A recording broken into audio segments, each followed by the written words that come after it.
Left in Kentucky, the podcast of Indivisible Northern Kentucky.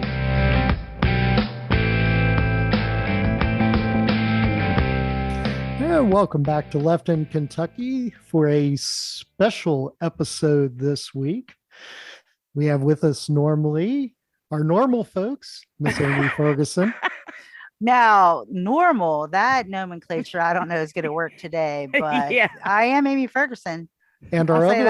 And our other normal person, Ann Dickerson. Well, I don't know if that's a step up or a step down from sizzling. Last week I was baking. Hey, everybody. That's right. And of course, me, Roberto Henriquez. And we're here for a special episode. I know we said we were going to be back July 8th, but then some stuff happened with the Supreme Court. So we decided to come back early with a special episode on just the Supreme Court. We're going to be talking about some of the issues of importance. And joining us, we have a very special guest this week. We have Chris Polito, who is currently the acting director of student success at Chase Law School here in Northern Kentucky University. Ooh, yay. Thank you for having me. Thanks for joining us. Glad you could be here. I hope I can live up to the nomenclature very special. Yes. How about special sauce? Well, it was very special or expert. And expert always makes people go hinky, you know? Yeah, that also feels way beyond my qualifications. That's okay. It'll be easy to look smart in this company. That's right. I appreciate that. Thank you. We set the bar very low, so. Come on. It's a joke, Ann. I've been nerding out all day. So the Supreme Court, we've had decisions coming down. We're getting down towards the end of the Supreme Court decisions for this year. Thank goodness. Yeah. And I don't know if we're going to be thanking anyone tomorrow. I'm just glad it's over at this point. It's not over yet. We still got. It's not. We've still got tomorrow. That's. Is there only one left? I think there's two. What's the big left? one is the big one's EPA versus Virginia. Right. That's going to be the big case for tomorrow. Yeah. So why don't you tell us a little bit about that one, Chris? There's an immigration case too that still hasn't. It's Biden v. Texas. Oh, that's right. Yeah, that's the Remain in Mexico case. So EPA versus West Virginia, it is a case where the Environmental Protection Agency is trying to regulate essentially power grids and carbonization of electricity grids. West Virginia sued in part because they have a lot of coal power plants and things like that. Arguing that the agency doesn't have the authority or there are limits on the authority that they have, and that this decarbonization of power grids exceeds the authority that the EPA is given under things like the Clean Air Act, et cetera. And it's now before the Supreme Court to decide how much power does the EPA have? What authority do they have in these rulemaking activities? And what can affected parties do? And our attorney general here in Kentucky has joined the suit. West Virginia petition. Yeah. Yes, he has. Sure he has. So yeah, he is not the only one for what that's worth. But yeah, I mean, this has the potential to gut the EPA's rulemaking authority, depending on how far the court goes. They could go very narrow and just say the EPA doesn't have this power in this case because Congress didn't delegate it to them clearly. But they could go much further. We've seen some appellate courts do that with the SEC recently. I believe it was the Fifth Circuit, but I can't recall off the top of my head. It was, but there was a recent SEC decision where the court essentially, an appellate court essentially held that the SEC didn't have the authority to make the rules that it was making or enforce the rules that it was making. And so there's a real chance that we'll see the beginning, if not just a huge blow to the administrative state overall tomorrow. And Yeah, I mean- according to the New York Times poll, 59% of Americans say that the EPA should be able to set regulations. Sure. So- yeah. So the 60% court- of the American people. Yeah, the would court say doesn't that's a really good care thing. what the majority of Americans That's what I was think, just gonna say. Who as- was it? Was it as we're Thomas that seeing. said that? Well, I'm going to point it out at every. A few of chance I them have can. said that over the past 6 to 9 months, whether it's Justice Breyer or Justice Thomas or Justice Coney Barrett. They've all been talking about how the court is not a political body and is not subject to the whims of politics, etc. So you shouldn't heard- look to them to be politicians. They are, but that supposedly. except for the fact that that's exactly what they're being. I was speaking more to not necessarily politics, but I think it wasn't Clarence Thomas who said that basically he didn't care what the American people thought. I mean, I wouldn't that the be court of shocked public- at that. I know, but I mean that public opinion has no bearing. But I mean, let's face Does it. it- does his there wife- are no black robes anymore. Trump eliminated black robes on the judiciary. There are no non-biased judges who simply use law to decide these cases anymore. They're either secretly wearing a red robe or a blue robe. At the Supreme Court level, that's always been true. I mean, it has. If you, how familiar are you with the election of 1800? Okay, let's not go there. I'm just saying, Professor, can I look in my book real quick, Professor? Because I don't remember that one. Yeah, really. It's a really interesting parallel. Seriously, the election of 1800 is a really fascinating parallel because the election in 1800, John Adams was president, Federalist president, had appointed a bunch of Federalist judges to the Supreme Court and the appellate courts, etc. And in 1800, he lost a staggering election. The Federalists got routed. They lost Congress. They lost the presidency. And so in December of 1800, after losing the election, John Adams and his lame duck Congress passed what is colloquially known as the Midnight Judges Act, where they limited incoming President Thomas Jefferson's power to appoint new Supreme Court justices. They appointed a whole host of new federal court judges that would be Federalists, and limited the power of the president to appoint more judges.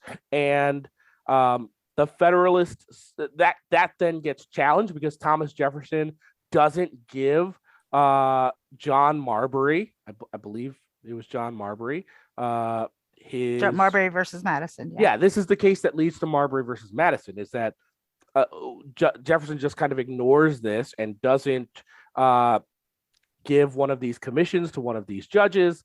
That guy then sues and says, hey, federal law is being violated.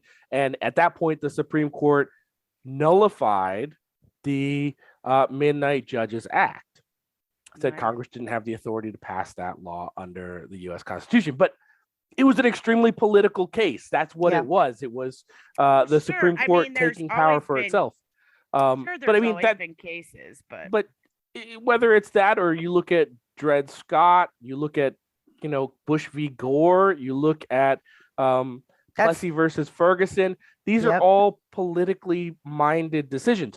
The thing is, the vast majority of what the Supreme Court does is very technical. Excuse me, statutory interpretation stuff, and the vast majority of opinions are 908172. The vast majority of opinions. Right. If they're interpreting something about the bankruptcy code or patent law or things like that, but when it gets to nitty gritty civil rights issues that are constitutional based, especially, you are very much going to be getting a value driven judgment from the court. And whoever has 5 aligned values, that's who gets to make the rule about what the Constitution says. And as they're showing, that can change with who's on the court. As soon as the composition of the court changes, what the Constitution says changes too. That's not necessarily as true with those other kind of more technical decisions, in part because, Congress and administrative agencies write much more comprehensive codes. The Constitution's like a 2,700 word document with a lot of ambiguity, and we haven't amended it in 50 years. And so Which you're needs to left change. you're left with just 9 justices to tell us what is a reasonable search. That's not defined in the Constitution, but you're free from unreasonable searches according to the Fourth Amendment. What is freedom of speech? What is speech? That's not defined in the Constitution either, right? Like, these kind of civil rights things aren't clearly spelled out, and so the court gets to make a lot of value judgments, and that's how it's been forever. So there's whole time. there's 9 Supreme Court justices, and we hear people talk about expanding the Supreme Court and should it be bigger, and it hasn't always been 9 justices. No, I think the lowest it's been is 5. I don't know that it's been more than 9. It might have been 11 at one point. My history is a little bit fuzzy. I don't there. think so. They've talked about expanding it for a really long time.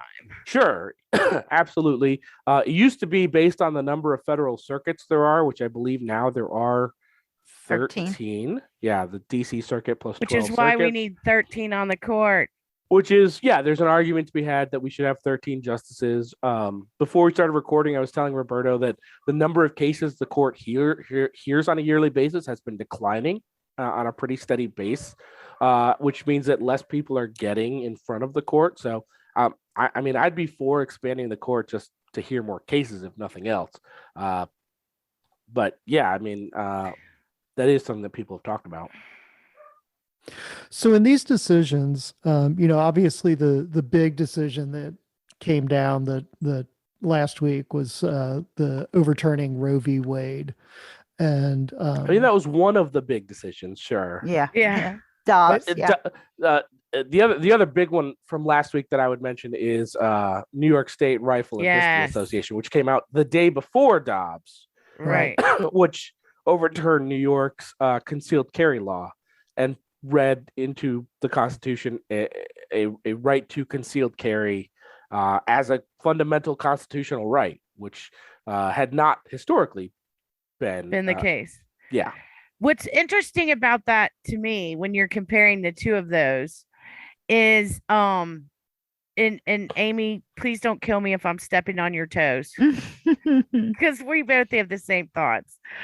But in Alito's rationale in Dobbs, one of the cases that he cited was Heller versus Doe, stating that it's up to the legislatures to decide, that ultimately we cannot overrule what the legislatures do, yada, yada, yada. And that was a big part of his argument for overturning almost 50 years of precedence with Roe. Mm-hmm. But turn around, and the fact is, in the New York case, that actually has been in existence twice as long as Roe. It's been in existence for 100 years, and they didn't apply that there. Mm-hmm. And it was the New York State legislature that decided, their people decided that this is what they wanted their legislature to do. Surely if the people weren't happy with it in 100 years, it would have come up before now.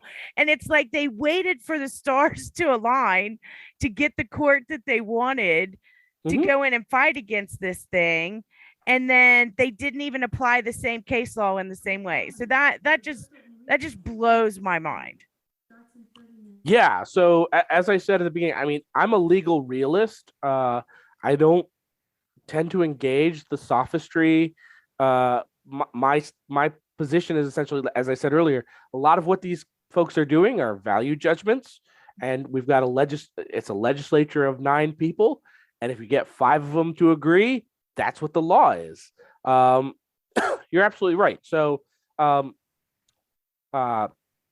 Heller v. Chicago incorporated the Second Amendment against the states through the due process clause of the 14th Amendment, right? So it's important to note, 14th Amendment doesn't mention the Second Amendment, doesn't mention the right to bear arms anywhere in its text. It just says that citizens of the United States are guaranteed the rights of due process and the privileges or immunities of the citizens of the several states. That's what it says. And so the court, for the subsequent 150 years, has been interpreting those two phrases to mean different things. Privileges or immunities got read out of the 14th Amendment in the slaughterhouse cases. The Supreme Court, I believe it was the 1880s, Reconstruction era, post-Reconstruction era, the court was still very conservative. We had not replaced a lot of justices post-Civil War and Reconstruction. And basically the court said, yeah, privileges or immunities, that's basically a null and void phrase in the Constitution. Like, we're not going to give that any real meaning. And so, sorry, you're not going to be able to use that to get rights. Because the court was super conservative at the time. And then we fast forward over time and we get the substantive due process doctrine. And we also get due process incorporation. So the Bill of Rights apply to the federal government. First 10 amendments, if you read through them, none of them say anything about the states, right? The First Amendment starts with the word Congress. Congress shall make no law, etc. And that's true of all of the Bill of Rights. So for the first 150 years of the country's existence, the Bill of Rights didn't apply to the states at all. States could regulate religion. They could regulate guns. They could regulate searches and seizures and those types of things and completely ignore the Bill of Rights because it was read as not applying. Then we get 14th Amendment and we kind of kill the privileges or immunities clause. And so the court is left, in the early 20th century saying, how does freedom of speech or press apply to the states? Does, these types of things apply? And the answer they came up with was, yeah, we're going to apply, the Fifth Amendment protections to the states, and we're going to do it through the due process clause of the 14th Amendment because we killed the only other way we could do it. And so that's what they did is they start using due process, this two-word phrase. They split it up into substantive due process and procedural due process, even though that isn't in the Constitution anywhere, but they create this dichotomy, and they start incorporating rights through it, right? And we get freedom of press, freedom of religion, freedom of speech applies to the states. It wasn't until the early 2000s or mid 2010s that we get the Second Amendment even applies to the states, right? And that was Heller v. Chicago. And before that, states could regulate guns however they wanted, frankly. And so then we get this decision from a fairly conservative court in the 2010s. First it was McDonald v. Washington, which applied in DC, and then Chicago. And that's where we get even the idea that states can regulate guns. But what that did was it said there's now a constitutional right that states can't abridge or abrogate regarding firearms. And so now we have to further define what does it mean when we talk about the right to bear arms. And so this is a continuation of that when we say the right to bear arms now apparently means the right to bear concealed arms for personal protection. The rule in New York was that you had to show some kind of special circumstance that you would need to carry a weapon for protection. And the Supreme Court said that's too far. You can't require people to show special circumstance. It's a minority of states that required that. And instead, we've got just a blanket right to concealed carry, subject to such restrictions states might try. But the Supreme Court basically started from a position of any restriction is going to start from a suspect classification. So they're going to start from a position that your restriction is probably unconstitutional. You got to make the case government showing that it passes strict scrutiny. So why what I want to understand is why do they completely ignore the first phrase of the Second Amendment? So you should read Justice Stevens' dissent in Heller, because that is what the entirety of it is about. Mm-hmm. Justice Scalia wrote, I believe, the majority opinion in his textualist, supposed kind of philosophy that the prefatory clause of the Second Amendment, a well-regulated militia being necessary to the security of the free state, I believe is what it says. Excuse me. Justice Scalia basically said that's a prefatory clause. It doesn't have force of law. It's just kind of giving us a little background about what the right at issue is. And the right at issue is the right to bear arms. Chewbacca is. For what that's worth. But I mean, the simple answer is that it didn't fit their argument. I don't have a better solution than that. Justice Stevens, I mean, tears the majority opinion apart in Heller. Historians have attacked that opinion as being ahistorical. There's not an answer that's going to make you satisfied with the solution. It's just they didn't like it. Right. They just pick and choose which pieces they want to use and ignore the others. Yes, that is my position. Yeah.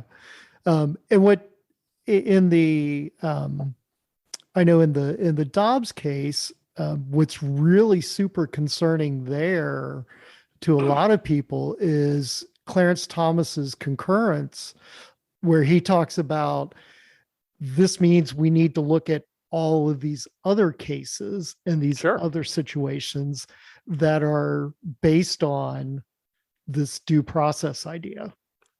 Yeah. So one of the big rights that came out of the substantive due process clause, or at least the penumbra of privacy, was read into the substantive due process clause, which is kind of this right to be left alone, the right to, have private affairs, etc., which then meant, we have the right to contraception, the right to have sex with who we want, how we want, the right to marry who we want. Those types of rights were largely read into substantive due process. And Justice Alito spends dozens of pages attacking the historical right to abortion as the basis for dismantling it, saying there was no historical right to abortion. It's not part of the traditions of the country. And so there can't be any substantive due process right to abortion. Are they just allowed to lie? Like yes. that? As the Kennedy v. Bremerton decision also this week shows, the answer is yes, they are allowed to just lie. Justice Alito spends dozens of pages dismantling the history of the right to abortion and saying it doesn't exist. And so because it doesn't exist, there's no right to abortion in the 14th Amendment because it didn't exist in 1868. That's his argument. So it can't exist now. Sure, absolutely. As I said, judges aren't historians. The justices aren't trained historians. They're not doing a historian's job. They are trying to support the position they're taking. So the thing is, though, is that he then, I think it was about 80 pages into the opinion, slipped 3 paragraphs in where he said the right to abortion also impacts what he called, quote, potential life. And because of that, it's special. And so you shouldn't worry about any of the other substantive due process. That's essentially what he says. Right. This is like a Monty Python skit, right? Every sperm is precious. Well, Justice Thomas takes the mask off in the concurrence and says, you should absolutely worry about those other rights. Right. They're going against each everything other. Else, which, if you read Alito's opinion, is true, right? Because this potential life distinction, that's not anywhere in the substantive due process analysis that he did, right? It was all about history and tradition. And so if it's all about history and tradition, there's not a historical right to gay marriage. That's what they're going to say. I mean, that's just, it didn't exist in 1868. Sorry, nothing we can do. That's just how the rules work, right? Wasn't a historical right to contraception. Wasn't a historical right to sex with the partner of your choosing in 1868. And so these rights just don't exist. Substantive due process says we have to look to history and tradition. Those things don't have it, so they shouldn't exist anymore. Alito's opinion would seem to agree with that. He just tries to cover it with a fig leaf by saying, oh, wait, abortion is special. So either all the stuff he said about history and tradition is meaningless, and those rights are protected, and he believes they should be protected, or he's just lying in those 3 paragraphs where he says, hey, those rights, you shouldn't worry about those rights at all because abortion is special. Lying liars. I think, and here's the other thing to note, right? Obergefell came out 7 years ago this week. It was June 26th, I think, 2015. Roberts dissented in Obergefell, said that there shouldn't be a right to gay marriage. Alito dissented in Obergefell, said there shouldn't be a right to gay marriage. Thomas dissented in Obergefell, said there shouldn't be a right to gay marriage. That's 3 out of the 5 votes you need. If Gorsuch, Coney Barrett, or Kavanaugh agree, then gay marriage is on the chopping block. It's that simple. Ken Paxton, Attorney General of Texas, came out this week and said he will defend Texas's sodomy laws, which weren't taken off the books after Lawrence v. Texas in 2007, 2002, early 2000s. He said he'll defend their 50-year-old sodomy law if the court wants him to, basically. So, Lawrence is on the table. Obergefell's on the table. We've had senators say that Griswold, which is the right to contraception, was wrongly decided. Marsha Blackburn has said that. I believe Ted Cruz may have said that. And so, yeah, I think all of these rights are up for being challenged. And I honestly don't see this court necessarily supporting any of them. Maybe you might get a 5-member majority with Roberts and Kavanaugh defending some of them. Kavanaugh's concurrence seemed to indicate that he didn't want to go further than abortion. But I don't know how Gorsuch and Coney Barrett go. And Roberts would have to do a complete about face on Obergefell. Because right. 7 years ago, he said that it shouldn't be a right. Well, that was terrifying. Right. And me being a history buff myself, I'm thinking about Roosevelt and how he played politics with his Supreme Court and said, hey, sure, you want to get rid of the Social Security Act? I'm going to pack the court. You need a functioning legislature to do that. Right. So we don't have our legislature has not been functioning. Our national legislature has not been functioning for most of my life. The way the filibuster has been abused and used means that presidents get 2 bills through Congress a year, and they're budgetary. And anything related to budgetary stuff, because that can get through reconciliation with 51 votes. Anything else you want to pass, you have to get through a 60 Senate filibuster. Right. And that just doesn't happen for the vast majority of stuff, at least the vast majority of substantive stuff, right? We might get some watered down milquetoast stuff through, or some fairly meaningless stuff, right? Like, sure, we'll pass a bill that gets security for Supreme Court justices really, really fast.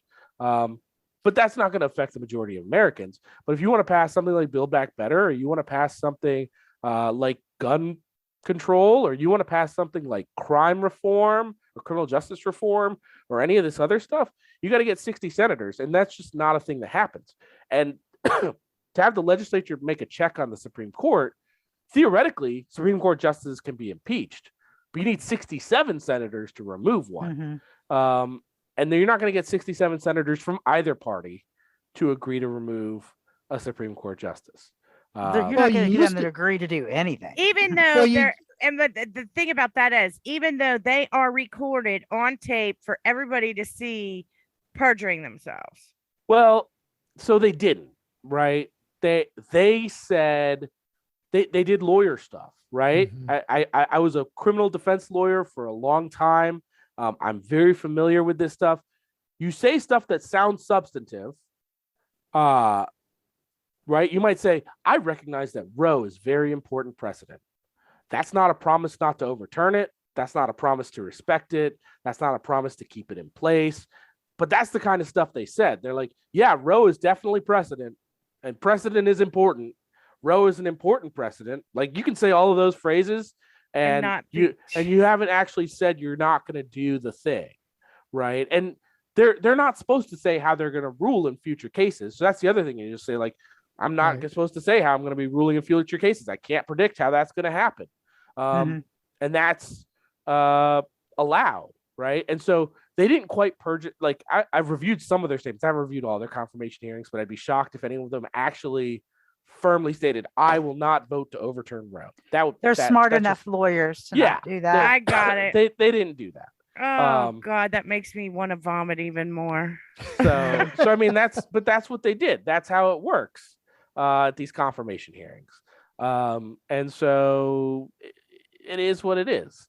So yeah, if you want to remove a justice, I think Clarence Thomas would be an interesting pick.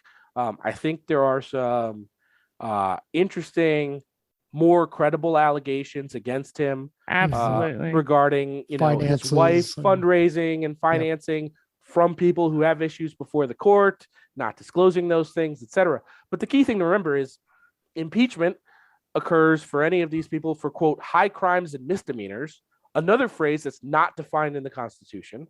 So what constitutes a high crime and misdemeanor is whatever can get through the House and pass by 67 senators. Yep. That's all it takes, right? Like, whether it's Bill Clinton lying about sex acts in the White House, or Donald Trump. These people are obsessed with sex. Or Donald Trump pressuring Zelensky to give him dirt on Hunter Biden, right? Like, it all depends on, it's whatever Congress thinks matters.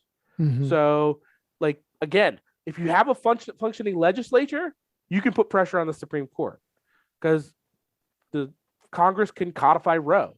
Congress could pass constitutional amendments, right? That's the other way to overturn Supreme Court precedent. You want to establish a right to abortion? Pass a constitutional amendment. You need a functioning legislature to do that. Right. And with the filibuster we have, and with the gerrymandering we have, and with the Senate just being a counter-majoritarian establishment as it is, we just don't have a functioning legislature. Like, so that's where the real problem is. How do you think Citizens United affected that?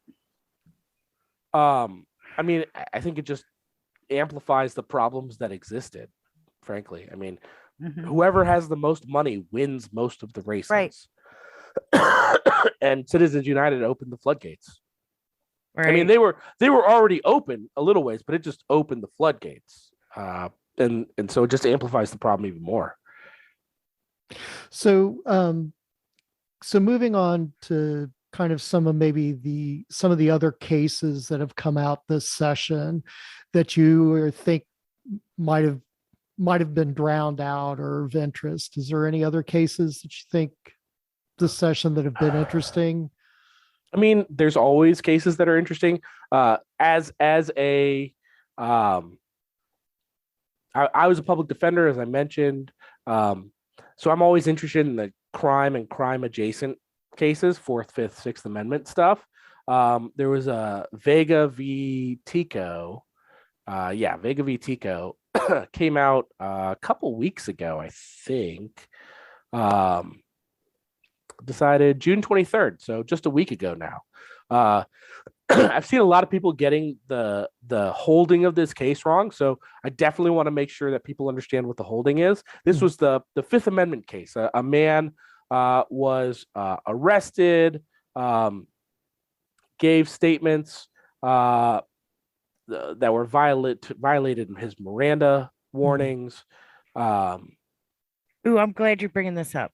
Okay. And he sued. He ended up suing the police for violating his Miranda warnings regarding this case. I think he ended up getting imprisoned, etc. And so what the Supreme Court held, so he sued under Statute 42 USC 1983, which is the code you use to sue state actors for violating your constitutional rights. That's Congress has created a federal cause of action. You can sue state actors for violating your civil rights through this action. And he said, hey, look, Miranda is a civil right. It's not in the Constitution. Supreme Court made it up in Miranda v. Arizona, but it's a civil right. It's recognized. It's a right that has to be honored. The cops violated. I suffered damages. I should get damages. So it's a right to sue for damages under 42 USC 1983. What the Supreme Court held was that right is not covered by 42 by 1983 actions. So that is not a basis for a 1983 claim. So if the police violate your Miranda rights, you cannot sue them for damages. The traditional remedy in criminal courts is if police violate Miranda, they don't get to use your confession, right? Like that's what happens is your Miranda gives you a warning when you're in custody and being interrogated. If they violate it, they don't get to use the statements that they get from you. That's the remedy. But you can't sue them for money, even if you suffer damages because of the Miranda violation. So key thing to keep in mind here, you still have Miranda rights. If the police ever ask you questions or want to question you, your response is, I want my lawyer present and nothing else. That's that. I want to make that clear to all the listeners out there, because I would like to exercise. Wait, even if the police tell you that, if you help us out, we'll help you out. They can lie. Yes, they're allowed to lie legally. What? Yes, the police are allowed to lie. Some courts have drawn some distinctions. They aren't allowed to make fake evidence, but they're allowed to lie about the evidence they have. So they're allowed to say, we got your DNA at the scene, but they're not allowed to show you a fake DNA report saying, look, this is the DNA report showing it was at the scene. Right. Which is a very weird distinction to make. But yeah, cops are allowed to lie. They do it all the time in interrogations.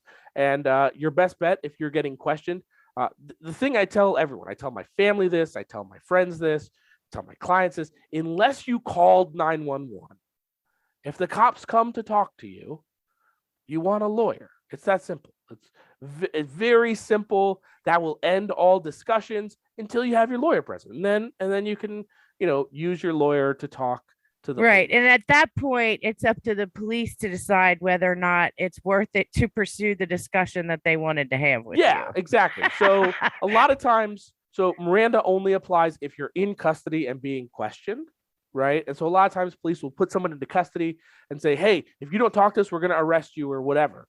The truth is, if they can arrest you without you talking to them, then they're going to do it anyway. And if you talk to them, they're still going to arrest you at the end of it. That you talking is not going to change the outcome of the arrest, except to make it more likely. That's the only thing it can do. And the Supreme Court has made Miranda invocation very clear. If you're in any way ambivalent or ambiguous in your request for a lawyer, if you just remain silent, right? Part of Miranda is you have the right to remain silent. If you remain silent, that's not an invocation of Miranda either. You have to say, I want my lawyer and I don't want to talk to you. That's it. You have to unequivocally invoke your rights.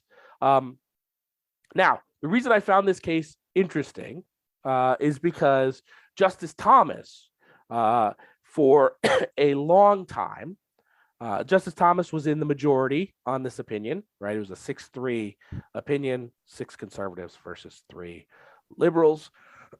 Justice Thomas was in the majority. Justice Thomas, for years, has been saying the exclusionary rule is not the right remedy for civil rights violations that get the prosecution evidence. We shouldn't stop prosecutors from prosecuting criminals by taking their evidence away. Instead, what he has said is you should just be able to sue for damages for violations of your 4th, 5th, or 6th Amendment rights. And then in this case, Mr. Tico sues for damages, and he says, no, not like that. You're not supposed to sue for damages for Miranda. That's different. That's wow. Right. That's funny. I mean, he is consistent in his inconsistencies. True that. So yeah, I mean, Thomas doesn't think that Miranda should exist. It's also a judge-made right. So I'll give him that much credit, but I still just found the dichotomy kind of funny. Yeah, well, I also noticed in Clarence Thomas's concurrence when he mentions the laws that should be revisited, he doesn't happen to bring up interracial marriage. Yeah, Loving isn't one of them. Loving v. Virginia And so the response you'll get from lawyers on that is that Loving was decided on two bases: equal protection and Right. due process. And so the argument that a Thomas apologist would make is that Loving survives on equal protection grounds. Now, I don't know how Obergefell also doesn't survive on equal protection grounds, Exactly. Right. but that is the argument that the apologists for Clarence Thomas would make. Mhm. Because otherwise it would be, bald hypocrisy for a man in an interracial marriage to point out that the law that, or the case that gave him the right to that is wrongly decided. Kind of a strange choice. Yeah. But these are strange times we're living in. Absolutely.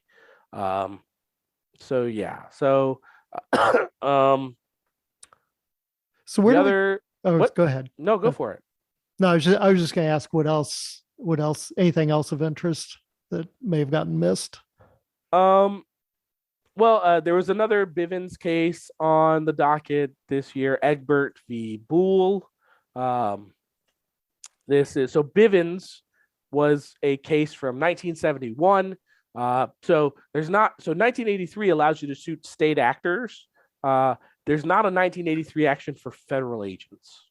That's a different thing. That's a Bivens lawsuit. And so if the federal agents violate your civil rights, you're supposed to sue under what's called a Bivens action.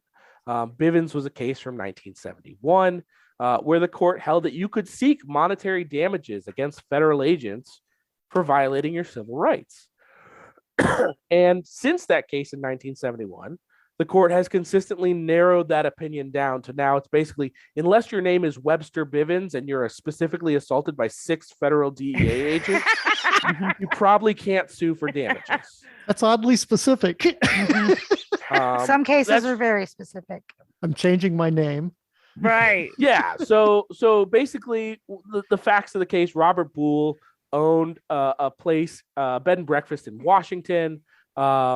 His property line crossed into Canada. Border Patrol came there. They assaulted Boole on his property, and he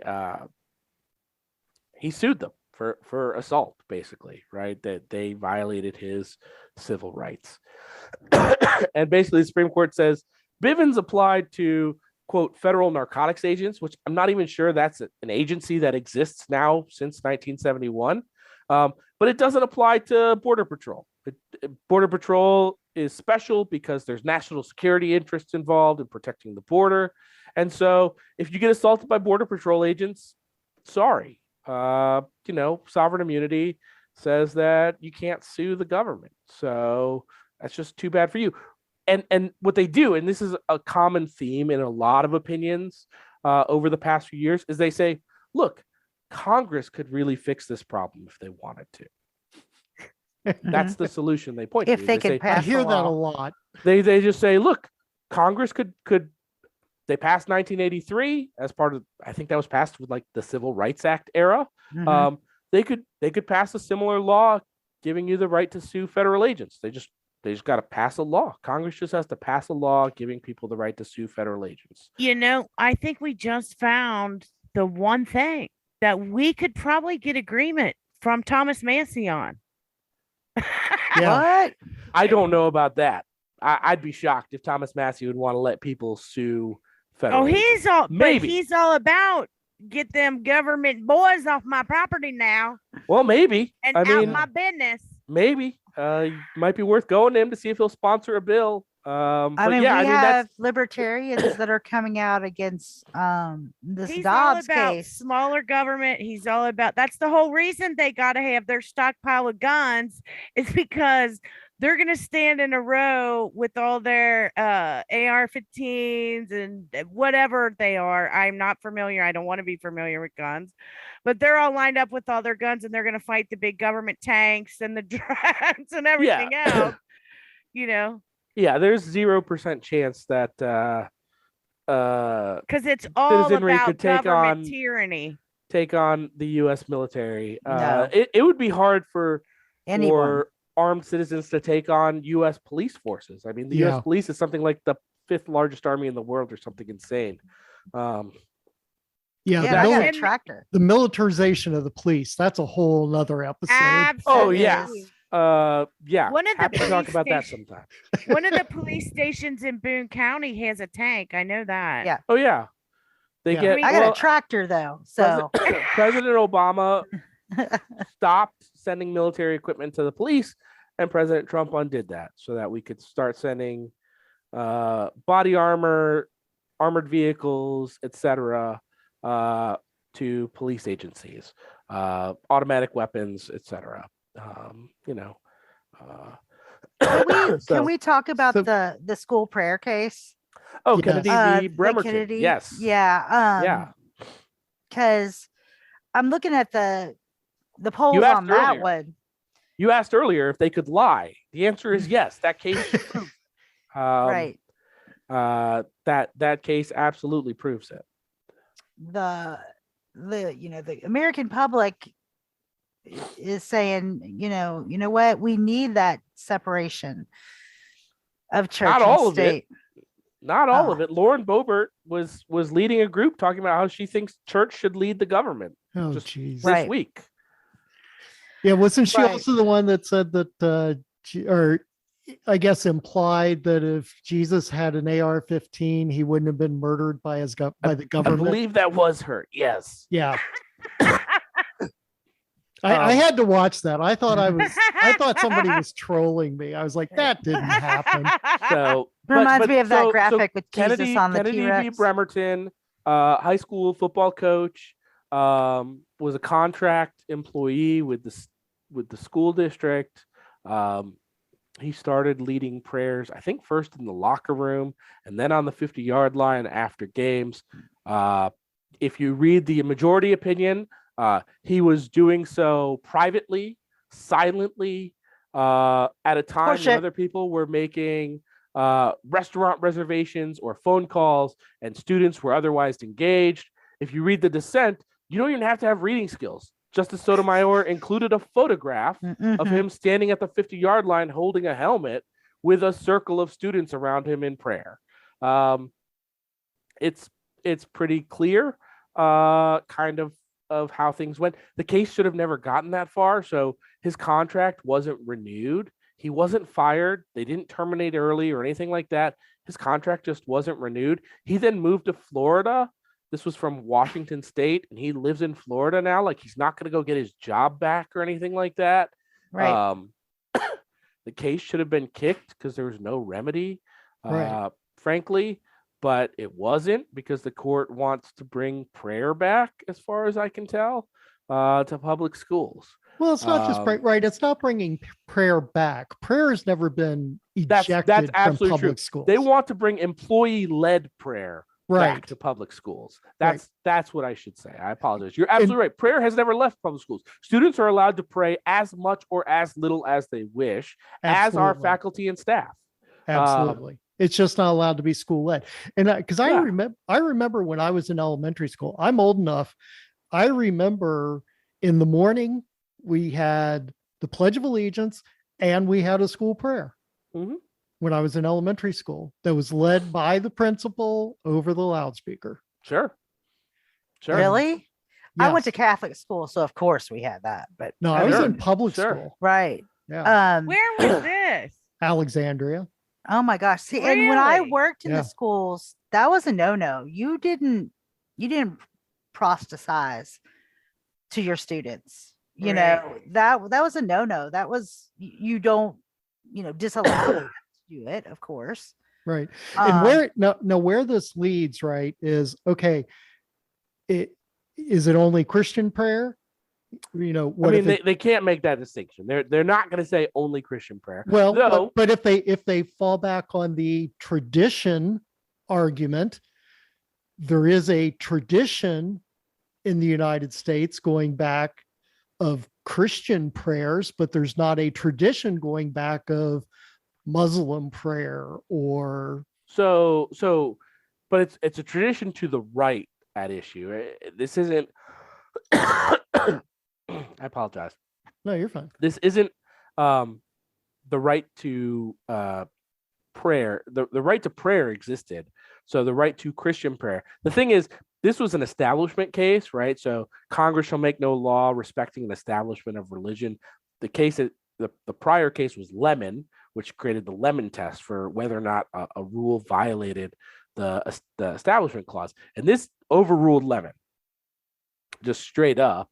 And it's unclear whether or not this court would recognize any sort of establishment violation going forward. Right. It's very unclear Really? where the line is for an establishment clause violation. Now, if a school were to say we can have Christian prayer, but we can't have Muslim prayer, that's going to run into something like an equal protection argument. That's going to run into something like, I think even like a speech argument potentially. Which is how they framed this whole thing yeah. from the beginning, as a freedom of speech, Yeah. freedom And of so religion that's thing. This government can't discriminate against viewpoints. Viewpoint discriminations is met with strict scrutiny. So if we said Christian prayer is okay, but Muslim prayer is not, that's going to be a viewpoint discrimination amongst other things. And that's going to be met with strict scrutiny. Strict scrutiny usually means the government loses as far as things go. But as I said, it's really unclear what would constitute a violation of the establishment clause here. So can your city council now just lead every council meeting with an Our Father? Apparently, that seems entirely plausible. That's then again, ridiculous. it's unclear, right? Because the majority frames this as a private individual prayer, even though that's not what was happening, right? So, I mean, there was a whole production that had built around this guy at the football games. I mean, it was like a halftime show kind of thing. Yeah. So you know, there's that. I've never wanted to start a satanic school more in my life.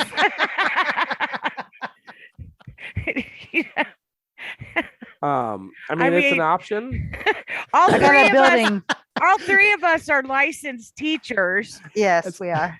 you know, and I think, do all three of us have our masters too? Yeah. Yeah. I teach students too, for what that's worth. Yeah. Right. We got But I'm another just one. saying, let's get together and you know. I got a building. Yeah. There mean, you all right, go.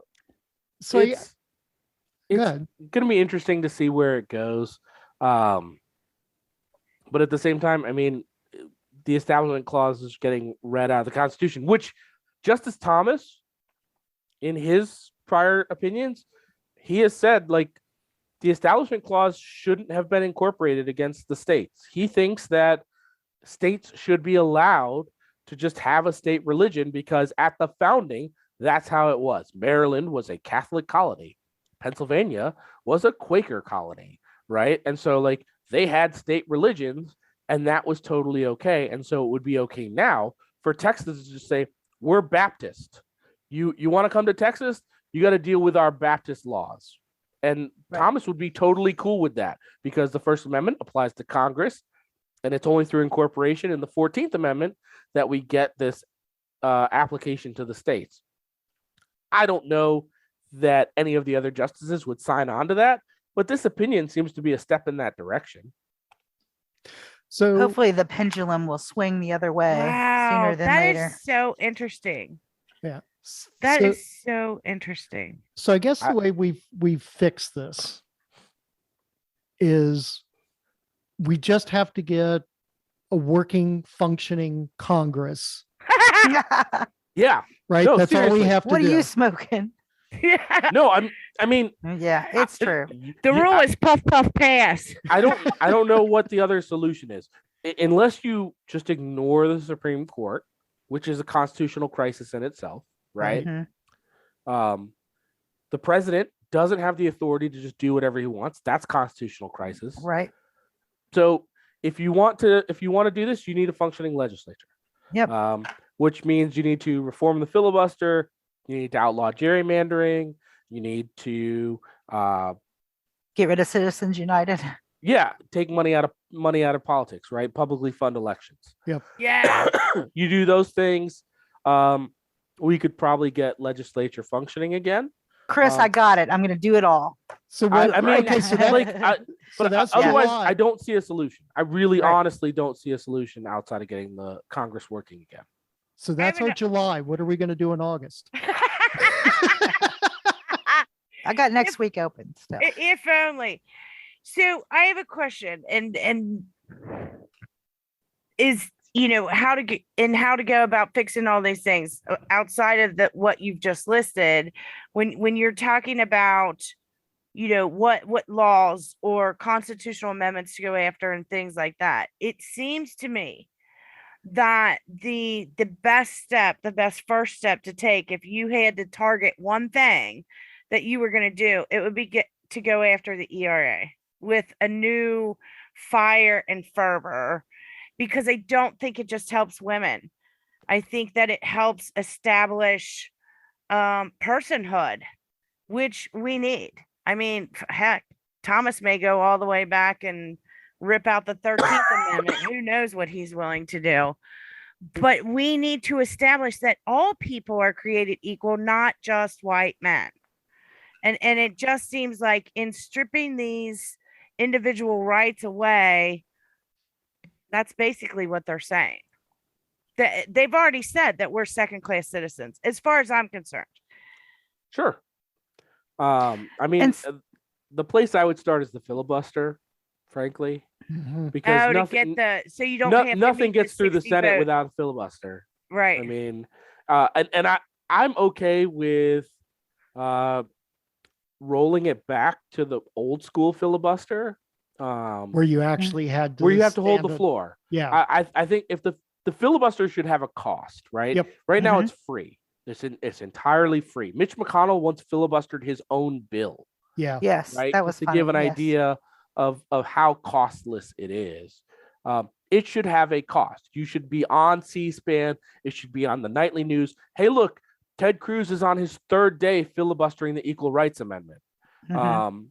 And maybe that changes minds, right? Maybe there are enough people calling their legislators going, hey, I really agree with Ted Cruz. Or there are a bunch of people calling his office going, what are you doing, you yahoo? You look terrible. Stop. I mean, those are both Right. possibilities, Right. but it should absolutely have a cost. I absolutely wholeheartedly agree with that. And the other thing it does is it stops all other business Right. in the Senate. So if the majority wants to get judges through, if they want to make appointments, if they want to pass a budget, then they have to deal with whatever is being filibustered. Right now, you just filibuster and that kills the bill.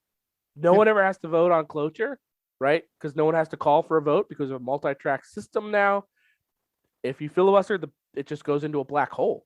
Yep. Yep. And And so- nobody's on record as anything. Yeah. And so that's the problem. I would absolutely start. We got to clear the filibuster. I agree. It's got to be reformed. It's got to be absolutely reformed. If not gotten rid of entirely, it's got to be reformed. It's got to have a cost. That way, it's more transparent who's filibustering things, because that's not obvious.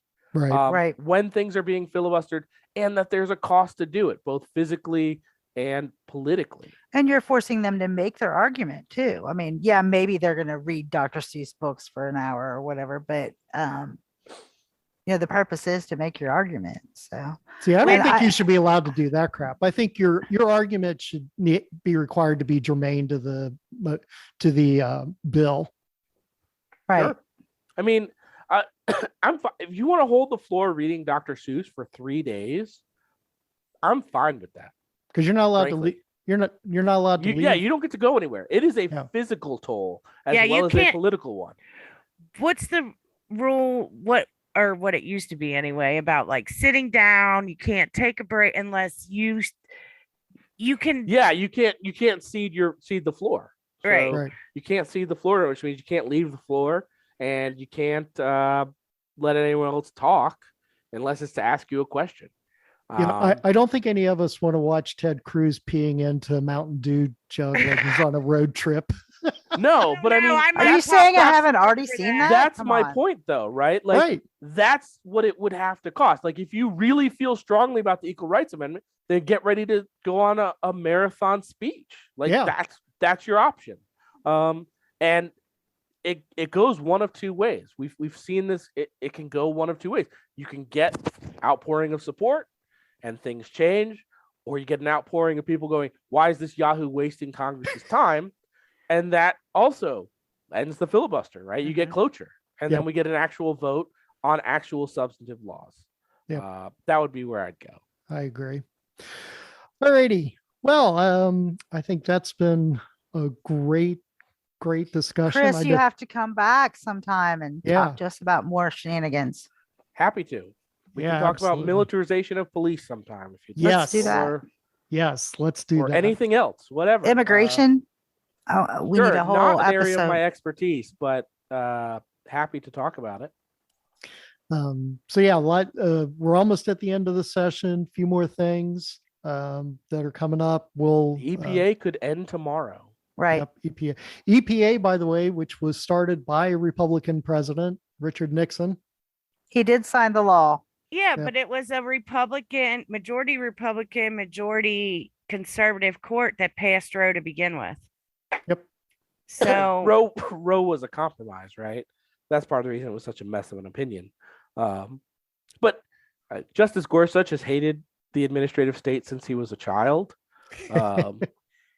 That's not an exaggeration or a joke, right? His mother was director of the EPA under Reagan. She was held in contempt of Congress. And he has hated the administrative state, as far as I can tell, ever since. And he's written extensively about getting rid of Chevron deference and dismantling the administrative state. Like, that is part of his agenda. What do you mean? I'm not understanding your terminology. The administrative state. So the administrative state, we have all sorts of agencies, EPA, the FDA, the FAA. Congress doesn't have the time or expertise to make rules about everything. Right. Like, Congress doesn't know about the bandwidth requirements for televisions and wireless signals and things like that. So they pass a law empowering the executive branch to administer and pass rules, regulations is what they're called, governing these specialized areas of things, right? Okay, so, now I'm with you. Congress doesn't have time to pass laws specific every year to what carbon emissions should be, or how clean water has to be, or how many insect parts are allowed to be in the average jar of peanut butter. That's a real thing, for sure. That's absolutely a thing that the FDA does, that Congress has empowered them to do through statute. The statutes that they do are generally really broad, though. So you get things like the Clean Air Act, which empowers the Environmental Protection Agency to monitor air cleanliness and toxicity, et cetera, and pass rules to regulate it. And we get this really broad statute, or you might have a rule that says the CDC has the right to pass rules on sanitation, right? We saw this with the ruling with the crazy judge in Florida saying that sanitation doesn't include wearing masks because that doesn't make anything cleaner. And he wants to get rid of all of that. And Justice Gorsuch is basically saying Congress doesn't have the power, or there are a few things Gorsuch tends to think. One, so there's something called Chevron deference. There was a case, Chevron was not the plaintiff, but they were a named party in the case.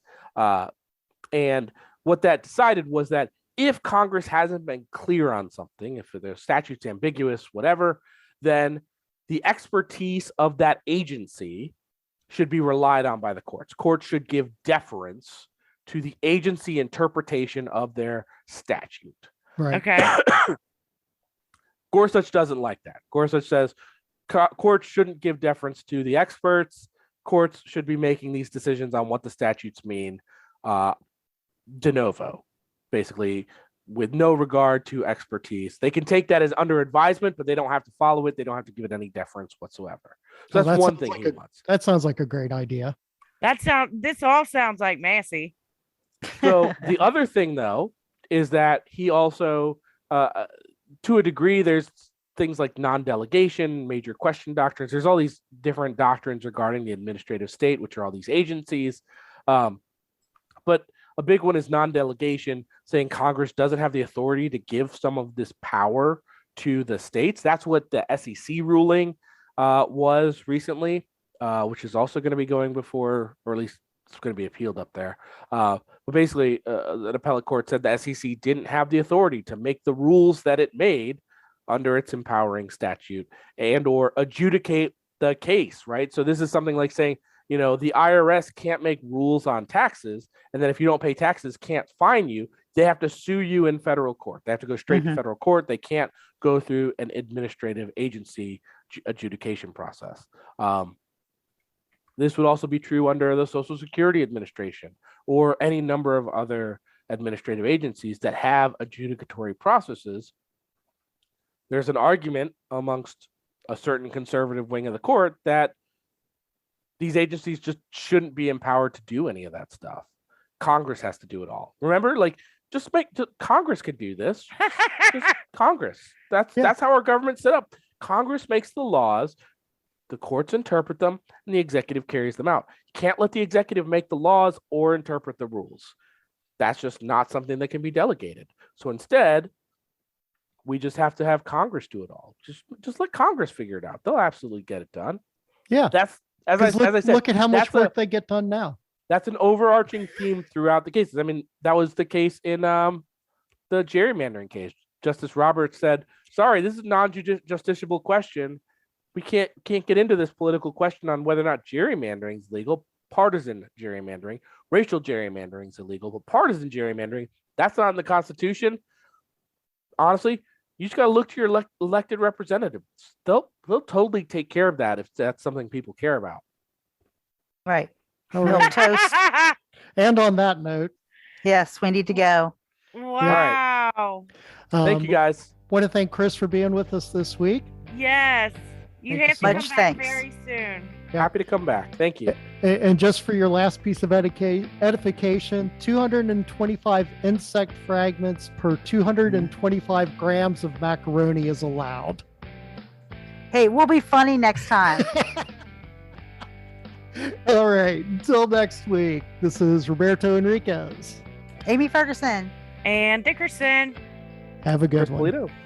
Left in Kentucky, the podcast of Indivisible Northern Kentucky.